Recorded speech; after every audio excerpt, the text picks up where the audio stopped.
We're about to be.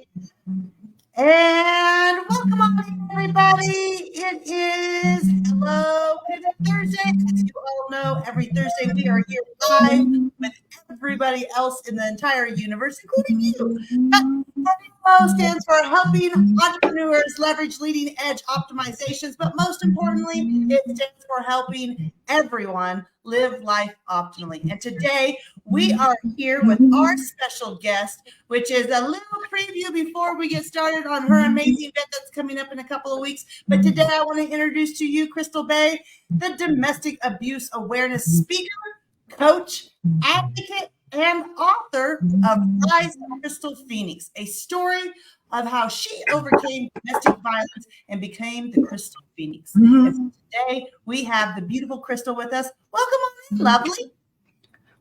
How are you today? Why, thank you. I am almost cameraed out for the day, honestly. Earlier today we were me, Dr. CJ, Gabe, and Susanna did a live about Beyond Boundaries, which just came out over the weekend. So I'm a busy author. I love it. I love it. I love it. So you have been on lives today. Well, we're going to jump right in here today and make this, a beautiful time, short, sweet, and simple, and share with the beautiful people what we got going on. But I wanted to ask you, Miss Crystal, can you give us a brief overview? I talked about how you were the author of Rise of Crystal Phoenix, and I know that you and I have had amazing conversations behind the scenes. But to our audience, just because we do have this beautiful event coming down the pipeline in 2 weeks from now of your book launch in the Metaverse, we really want to talk about, can you give us a brief overview as what readers would expect from your book of Rise of the Crystal Phoenix? Honestly, what I hope for people to get out of my book is to be able to relate and see that they can overcome the trials of mental and just any abuse in their life and rise above it, that they can see that they are worthy, that they don't deserve to be treated like crap, whether it's in romantic relationship, family relationship, workplace bullying is a really big thing, and you are worth it. And that you deserve better, and that there is a light at the end of the tunnel. And this is how I did it. My way might not exactly work, but at least give hope to people that they can get out and rise above. Absolutely. And I think that's such a beautiful thing, because at the end of the day, as we have talked about in the past, there's so many times that we feel that we're just alone. Whenever we're going through in life, we feel that we're just alone by ourselves. And nobody cares, nobody will listen, or nobody will believe you. And actually, in the back of the book, I have a list of resources for domestic abuse, help centers, call centers, emotional support groups. All of it is included in the back of my book for people to be able to reach out, including to just be able to contact me, whether it be through Facebook or LinkedIn, for support, so that people know that people do want to listen. They do care. They're not alone. They don't have to stay silent. Mm-hmm. Yeah. And that's one of the things that we wanted to do, was create this space so we could have this conversation and have an open conversation about it, and especially with your book, right? So I would like to ask, what inspired you to write this book and to share it with the world, right? Because we always share with people your stories, your glory. Well, I was in a live with a global summit with Dr. CJ, and the head of Rattled Awake series invited me when we had talked about my journey and how I do my audio rooms. I'm an advocate, I'm a speaker, trying to give people a safe space to be heard and to share. And she's like, I want your story. And well, that started that. I wrote a chapter for Rattled Awake Volume 3, and it progressed from there. My mom read that chapter and she was like, okay, that's a great chapter, but I want more. People need to hear your story. She's like, I really think you can help people. And that made me go, wait, what? Who are you? Wait, my kind of moment, because my mom was always you don't air your dirty laundry, you don't talk about it in public, you don't do it. For her to say, I want you to publish a book airing all of our dirty laundry, because I think you can help people, that really spurred Rise of Crystal Phoenix. And I have been informed by about 5 people that have helped me with the editing and stuff that instead of making it one thick book, I'm going to be doing a series. I'm not given a choice on this one. It seems that way with all of the things that I write, that it's like, I'm not given a choice, I'm given a chore. And but it's really healing. And I do think breaking it up into a series is actually good. Who has the time to read a Harry Potter sized book anymore? That part. Absolutely. Absolutely. Well, and elaborate a little more about the series. Like, what would be the goal of it? It's breaking down the different things of my life, like the different aspects of my life that actually led to the Rise of Crystal Phoenix, the first book. My next book is going to be talking about the abandonment issues and feeling like I'm not enough, that led to me staying as long as I did. It's going to be kind of breaking down the different aspects of my childhood and the different mental steps that, were reasons why, because everybody has different reasons why they stay, and a lot of them do stem back to their childhood, having daddy issues, mommy issues, abandonment issues, things like that. So I'm breaking the books down into steps of different aspects of why I did stay for as long as I did. And this way it's easier reads. And this, you can pick and choose, which one seems more fitting for you. And in the books, I'm going to give tips and tools of how to overcome, those issues. And each book will have a list of resources for that particular mental state as I go. And I'm also considering making some workbooks to go along with them as well. Yeah. And so just to, add a little more to the series, because I really hear how much, not only just telling your story, in your book, but really also, within the series, I hear you to share kind of almost a help guide. I don't want to call it that, but it's almost the to give people, in a storytelling way, a guide for them to be able to navigate these seas, because that's exactly what I'm trying to do, because I'm not going to weigh down my readers with the gory, like the full on gory details of the abuse that I went through. Yeah. I hint at certain things, but I don't go into full detail about anything, because I don't want to trigger or activate anybody. I don't want to put them in that negative space. Yeah. So it's kind of a narrative with the tools of helping you, overcome, and hopefully, and at times making you see, oh, wait, I didn't think this was, but, it's like, telling your story, people realize, oh wait, that's going on with me. I didn't think that was a form of abuse. I've heard so many people say, well, he didn't hit me. No, but he broke you down so mentally and emotionally. And honey, that is abuse. I hate to put it like that, but yes, mental and emotional abuse to me is the second worst form of abuse there is. The first form is sexual, because that is a complete violation of your mind and your body. Physical, to me, honestly, is the easiest form of abuse to get over. But the emotional, those scars last forever, and they're very hard to work through. So it's like, I'm hoping that the books give that, resonance, and give people red flags that they start to look for. You might not be going through it, but you might know somebody that is. And that's the whole thing. I want to give tools for people to be able to recognize those red flags and maybe stop it before it starts. Yeah. Mm-hmm. Absolutely. When you share that, I think as we have shared, in the past, in our past conversations, I too have been through a domestic violence situation in my life. And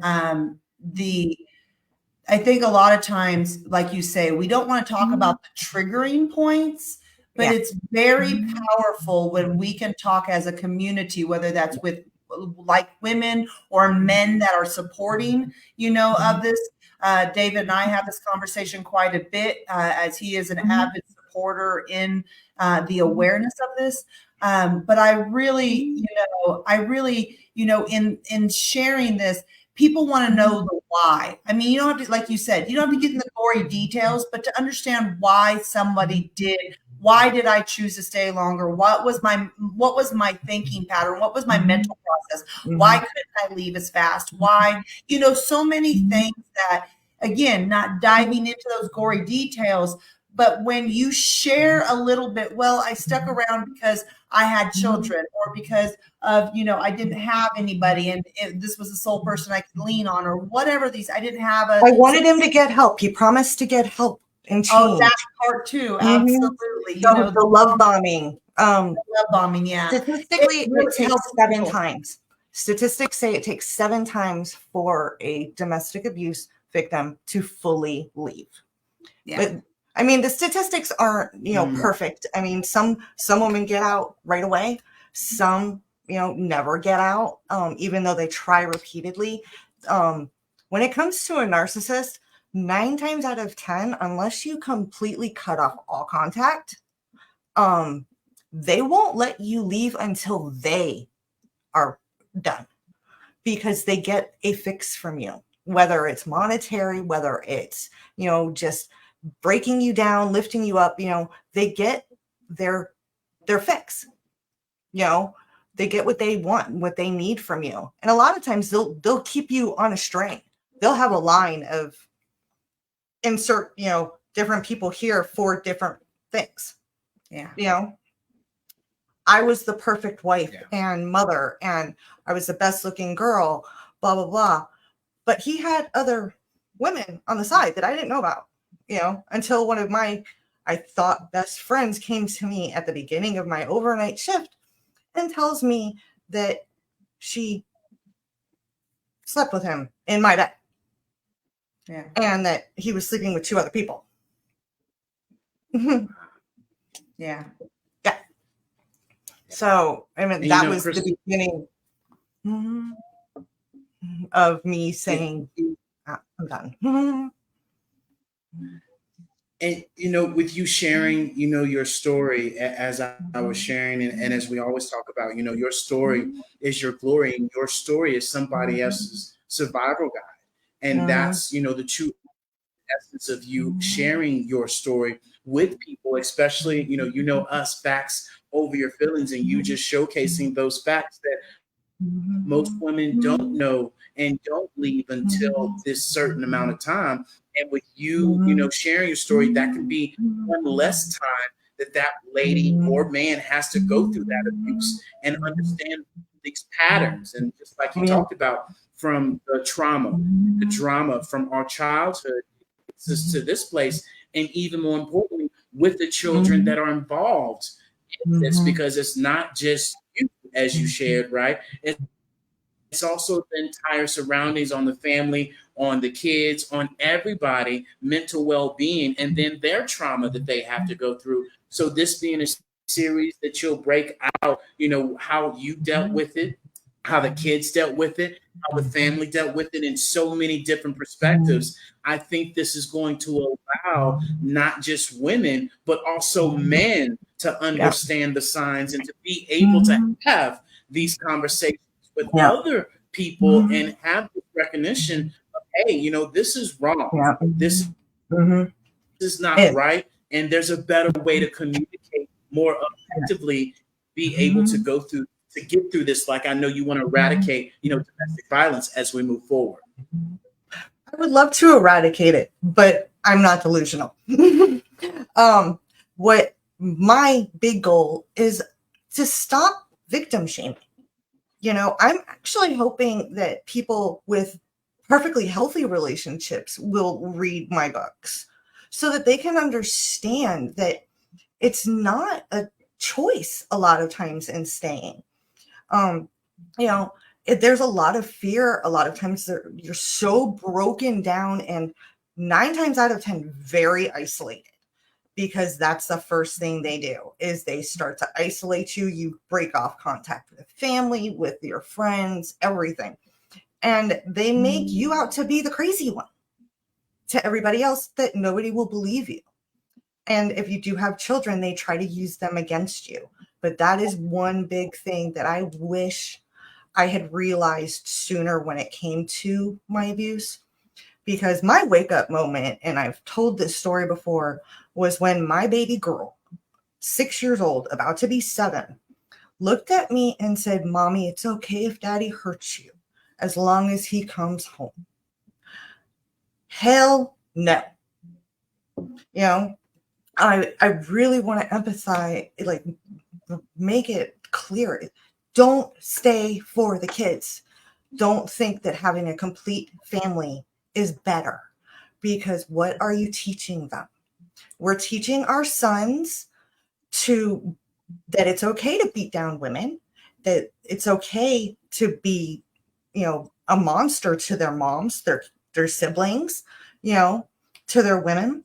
And we're teaching our daughters that they have to be subservient and bow down to their partners. And no, stand up for yourself, stand up for your family. So we don't want to be teaching future generations that. And honestly, I get you love your partner, but unless they are willing to go to therapy on their own, not court mandated, and actually do the process and, recognize, okay, I messed up. Don't stick around. It's not worth it. You can do better. Even if you're by yourself, you can do better. Yeah. You speak to that, and the fact of, when David was sharing about eradicating, and you're like, I'm not delusional, because you understand how big of a task that is. And a lot of times, as a solutionist, as I am, I think, and I go back to what is the source of this issue? And this source really is generational trauma. And in order for us to eradicate it, we have to really dig deep into generational trauma and start healing as individuals. Because as you said, like, for example, when your 6, almost 7-year-old said, "It's okay if Daddy hurts you as long as he comes home, Mommy," it was right then and there that you said, "Oh, hell no, we're going to change this situation," because you knew the impact it would have on future generations. You knew that if she stayed in that environment and watched you in that environment, that one day when she's 20 years down the road, she's going to be in that same environment, and then think that it's okay to be in that environment. And then we have a generational issue that continues. Now we have a generational issue on the side of the trauma of the person who's doing the abuse. And then we have a generational issue on the side of, the person who is being abused. And again, I say that in person because, right now we're speaking about, yours, Crystals, which is, a woman's domestic violence, but it does happen to men as well. Oh, yeah. Charles, who I believe is on our LinkedIn feed, actually, is a survivor of domestic abuse as well. I have quite a few male friends that have suffered through intense emotional domestic abuse. Yeah. Women can be vindictive and mean, man. I mean, 100%. I've dated both sides. I jokingly now say I'm matsexual because I have found my soulmate, but I swear, some of the women I dated were like almost on par with my ex. Yeah. Like with how vindictive and mean they can be, and they can break you down. And Yeah. a man who is loving and supportive and wants to have a good relationship with his partner or his wife, you know, it's not that they're weak, it's just they systematically break you down. And yeah, anybody can go through it. It Yeah. doesn't have to be, it's not just heterosexual relationships, you know, any Yeah. can go through it. A human with a human, and it doesn't even, I mean, we can get as broad as it doesn't even have to be an intimate, you know, physical sexual relationship. It can be, you know, we see all of these traumas and domestic is because it's categories there, but that trauma that you see just oozes out everywhere in people's lives. So it'll be maybe in a family relationship. It can be in a domestic, you know, situation. It can be in a Workplace. Oh yeah. It can be everywhere. And it's kind of like what relationship is that? And then, you know, and so you're absolutely right. Just because absolutely, Charles, to be very frank, David has been through domestic violence. You know, David had a significant other in the past who was very physical with him. And David's a big dude. But my point being is, I'll never forget the time, you know, that I was locked in the restroom again for the second time, and she took the drill from the kitchen and drilled the doorknob off, looked at me through the doorknob and said, "I'm coming in there," and came in there and pushed me. I hit my head up against the bathroom sink. And I mean, she broke my toe. She literally grabbed me in my testicles, and you know, it was everything. And that was the final straw. And so you are absolutely right, you know, of how this can impact people even to this day, you know, of how there's just little things that happen. But this is where we get to share our stories. And this is where we get to help other people through their growth and through their journey. Yeah. And to let them know that there is a brighter side, you know, after you get past this, as long as you're willing to, and under, you know, all of a sudden, you know, not. Yeah. And what happens is that we actually start becoming what we hate. Yeah. And that's something that I encourage people not to do, is become what they hate, because then that gets us in a. Yeah. Oh, it looks like David. Did David freeze us? I think. He did. Oh, that. But yeah, you know, absolutely in that whole realm. And so I think it's very important for us always to hold space for, you know, domestic violence, as you said, you know, whether it is whatever relationship, heterosexual or, you know, same sex. It doesn't matter what kind of relationship it is. It really doesn't. So, you know, as we're talking about the book here, you know, the whole reason we're chatting about, you know, your past and your experience and how you've, you know, risen from the ashes, and now why you go by Crystal Phoenix as an author, also as, you know, a speaker and a coach, and you embody that. You know, we are hosting your amazing book launch here at April. That's exactly 2 weeks from today in our Metaverse. So we invite everybody who is watching to come join us at 7 p.m. Eastern Standard Time. You can literally go out to thehellollc.io. We are going to have a big button at the top. You just click it from your phone, from your laptop, from your computer, from your headset. No, I mean, every which way of technology, just tap it and you will drop right into the book launch. And we're going to have lots of fun in there. We're going to not only have a Q&A with Miss Crystal, but we're also going to very much have a book reading. So she's going to read some excerpts out of there.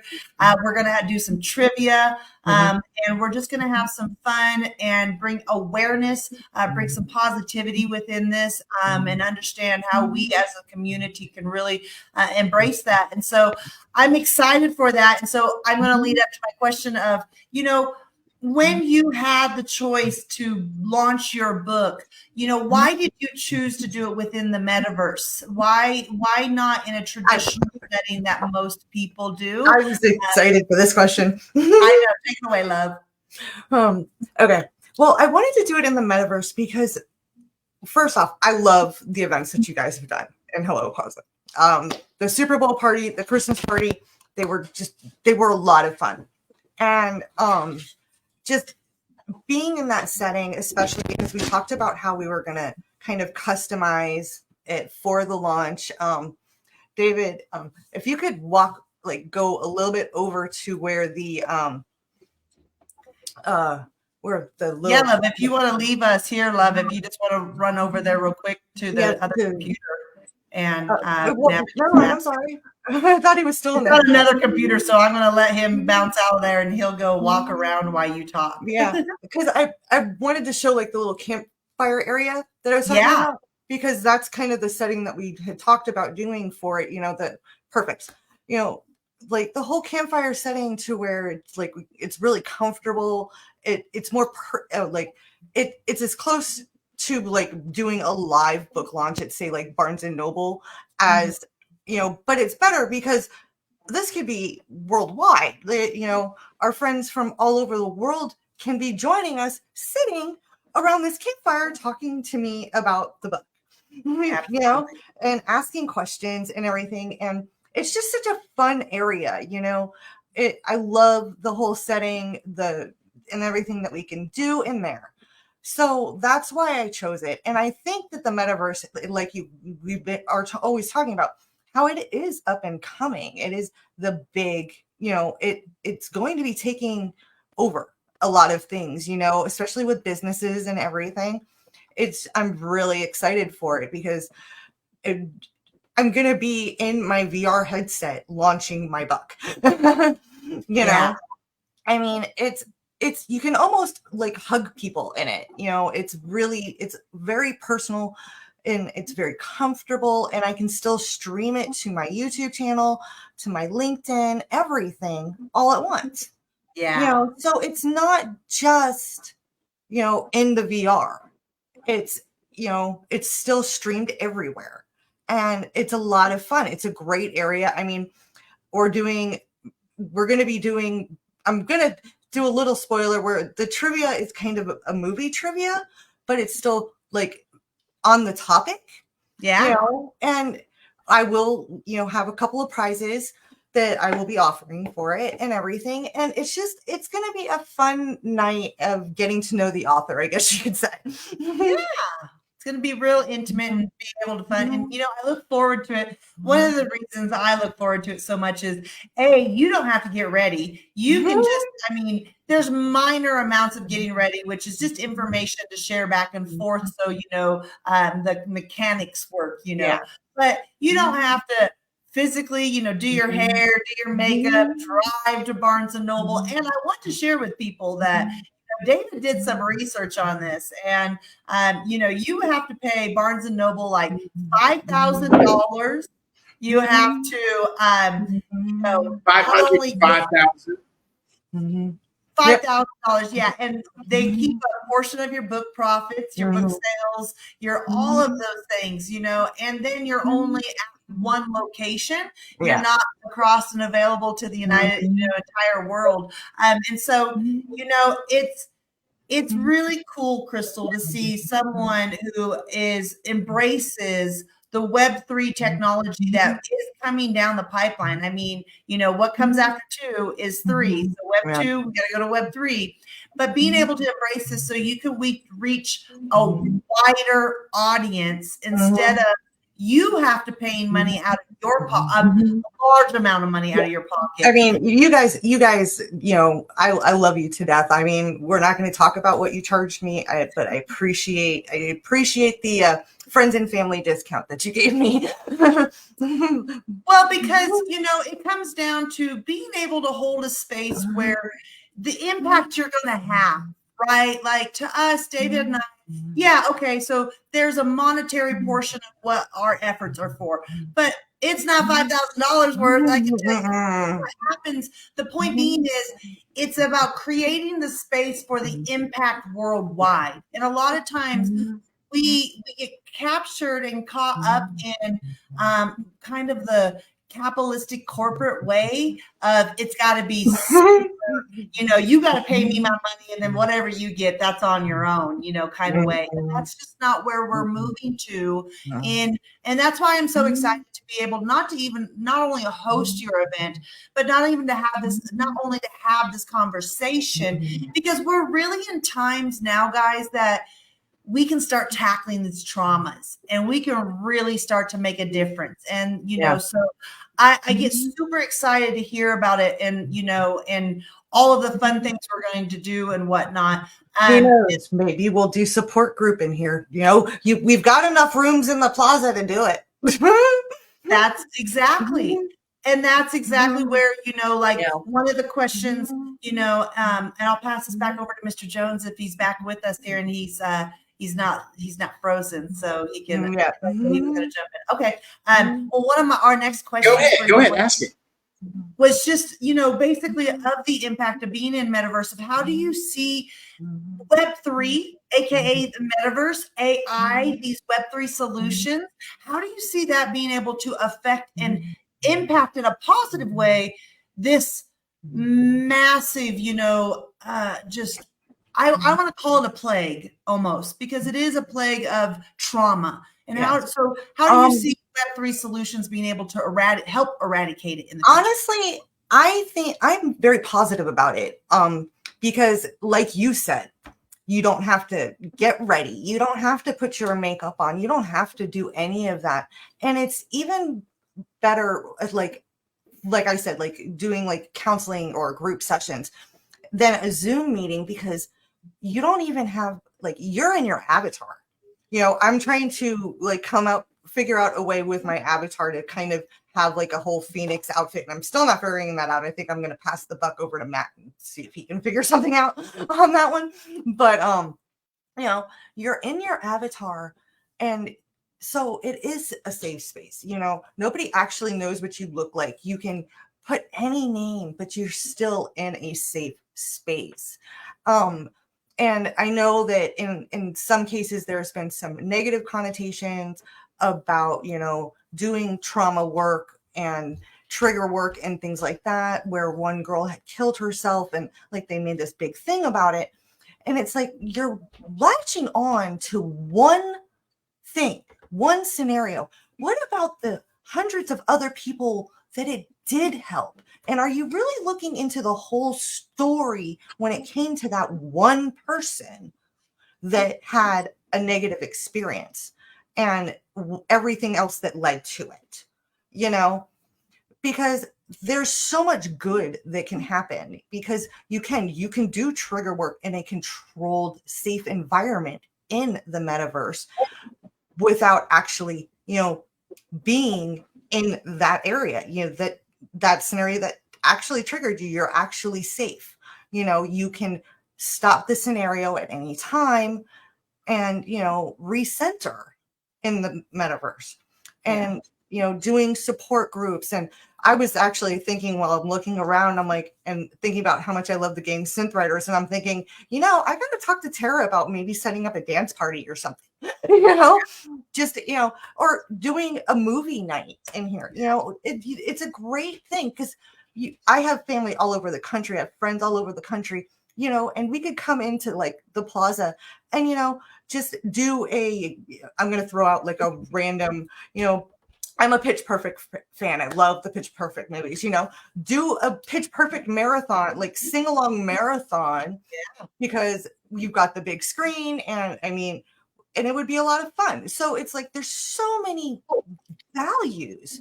You could do a cooking class, a virtual cooking class, all kinds of different things. There's so many educational reasons for it. There's mental health reasons that are so positive that I do think it's a great thing. I've had ideas for doing something like you guys are doing ever since I started using the VR, just playing Synth Riders. and everything when I like started getting my coaching certification, trying to think about how I could bring that into the metaverse, you know, do my coaching in the metaverse. And then here comes Hello Plaza, you know, and you know, to where you can be in the metaverse, but you could do it through your phone. You don't have to have a VR headset and everything.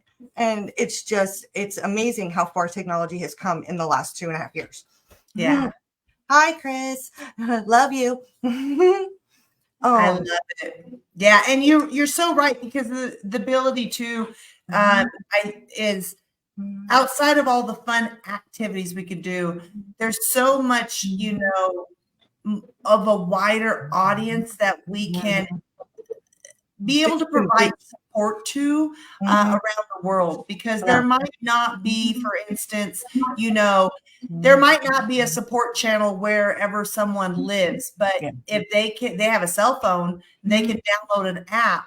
And if this app, you know, that they can access is not, you know, domestic violence, you know, hotline, so that the significant other who is the perpetrator is not. And my point is to keep it, as we know, anytime you've been in a situation, you have to move in secret. You have to you have to keep it safe. You have to keep it secure. Like exactly. And this is a way to be able to, because the app is really, when you pull up the app in the app store, it shows gaming is really what it is. And so in reality, it allows almost a cover for people to find those resources and that support, and be able to, you know, have, whether it's somebody who can, you know, be right in their neck of the woods, or it's somebody all the way across the world who is just, you know, who is thinking for them, you know, not doing all the thinking, but being in that situation, and you being in that situation before, David being in that situation, you know, the gentleman, you know, on your LinkedIn, and being in that situation, you understand that it comes down to the simple fact of, sometimes we're not always thinking in the right mindset. You know, we're emotionally influenced sometimes. And when we can have a support, you know, arm that can help us. And so I get really, you know, jazzed about that, because the hidden cover that it will be able to provide people, you know, that need that. We can even, like, a lot of like my clients, that if they are still in, you know, I tell them, like, text me the word Phoenix and send me their location, and I will, within 20 minutes, help will be there. You know, because having a safe word, especially for people that are still in the situation, and having someone that they can message and just say, you know, one word, and they know that person knows what to do. And having that backup person as your safety net is, you know, it helps a lot, because it makes you feel a little bit stronger. You know, having that exit, you know, building that exit strategy, but having that one code that if it gets that bad before you can legit leave, having that one safe word, to you knowing that you've got backup coming. You know, it helps a lot. It does give strength. It's powerful.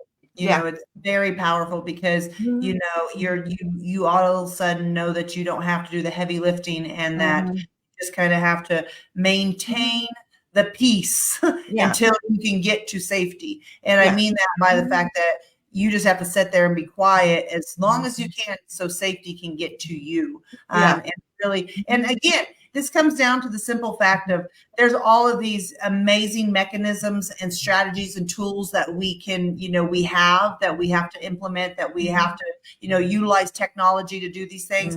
But in reality, we also have to understand, we got to get to the base of this trauma. We really got to eradicate the base of this trauma on all levels. And I really believe that as humans, if we will start doing some trauma work and really deal with things, boy, not only will this eradicate itself, there's so many other things, like you were sharing, that how something happens, we don't really pay a lot of attention to things when it's not large numbers of people being affected by it, right? Yeah. And it takes me back to the conversation that I heard the other day, which was, 200 people a day die due to fentanyl overdoses, and we don't have people taking action. And the only reason I bring that in is because it's all back to our base of the base issue is trauma, and it shows up in violent way. It shows up in Addiction. it shows up in avoidance, whatever that is, however that shows up. But Absolutely. my point being is we can start eradicating some of this, and not have to turn to the people that we think are going to help that are not there to help us. And now we're out here on our own building communities to do this because the ones that we think are there to help are not, and so as we that part that's a whole nother conversation for another day, but That's a whole other book. yeah, exactly, write another book. Yes, that's another portion of how that works. And it's taking conversations like this. It's taking you to be able to write your book, to share your story with others. It's doing all of this, which is helping the community to grow. And, that is exactly what, God bless you. God bless your mother, and I mean that in the sense of all love and light to you, all love and light to your mother for saying, share that story, and allowing that to not be a road, a road bump in the road, stopping you. So as we wrap up today, Miss Crystal, we first want to invite everybody to join us again for Crystal's book launch coming up in exactly 2 weeks from today at 7 p.m. Eastern Standard Time. Crystal's going to have the link. We're going to have the link. You can go out to our website, thehellollc.io. There will be a big link at the top of our business box that will just be a one click and you're in. And so we encourage everybody to show up. It is just like you watching us right now on LinkedIn or YouTube or Instagram or X or Twitch or any of the channels that we're streaming to. You're watching us on a computer or a phone. So you can join us. You do not have to have your headsets. We will be there within our headsets. But yes, you'll get to see my wonderful avatar. As we wrap up, Miss Crystal, would you like to leave us with any closing remarks, my love? Honestly, just live your life with kindness. Ignore the stupid people that are going to try and bring you down and talk crap, because honestly, they're insecure. They have no life. And so why bother? Don't give them the power to affect you. Live your life with kindness. A simple smile and a hello can literally save a life. And just put the good out there, because it will come back. It may not come back when you want it to, but it does come back to you. And just love each other. Be kind. You never know what's going to happen. You never know what storm somebody's going through. Yeah. So. Absolutely. The storm that we don't know that someone is going through. So kind words, kind gestures. And you know what? I will add to that. Show kindness when others don't. Exactly. Show integrity and show, that level of kindness and empathy, even when others don't, whether you physically see it or you don't see it. Just, it is always so important for us to walk in our own path. And so today, we greatly appreciate you, Ms. Crystal. We thank you so much. We appreciate everybody joining us. For those that are watching, don't miss us. We are here Tuesdays, Wednesdays, and Thursdays. We are on live. We have started going live all 3 days, so you can catch us on any social media outlet. You can go to our Metaverse and watch us every day. And actually, you can join and jump into our Metaverse anytime, 24/7, 365. You can go run around the golf carts like Crystal has found. You can go hang out by the campfire and read a book. You can do so much stuff in there. And a lot of times we have replays going on. We'll have sometimes sports going on in there. The We'll Super have Bowl was fun. on. Absolutely. So jump in. It's a great time to have fun, hang out with your friends. And look, for those that are watching, if you want a place to hang out with your friends and you want online, just go into our metaverse at HELLO PLAZA. You can invite your friends. We don't even have to be there. This is an open space that you can use. It really is. And I've come in all times of the day and just kind of wandered around, hung out, drove the golf carts into the wall when I was trying to get the hang of it. Yeah. Yeah, you don't need David and Tara or Hello LLC in there with you guys. It is open. It is like we built a community center of fun and leave the door open 24/7 for you guys to go in, hang out, enjoy yourself, pop in and have a meeting on your own. You don't even need to have a meeting with us. So just, this is a space that we've created for everybody to enjoy. So with that said, we're going to leave you guys with a whole lot of love, kindness. And but most importantly, what do we got? Commitment. Yeah. More importantly, commitment. So with that said, guys, till next We love time. you. Thank you for having me. And I'm looking forward to the 4th and finally being done with the whole book process on this one. Hey, you got a few more to do, so you're just getting warmed up, girl. That's it. So, Yeah. Why do I torture myself? I love it. Well, we bid everybody adieu and take care. And until next time, we will see you guys next week. And with that, toodles! Doodles.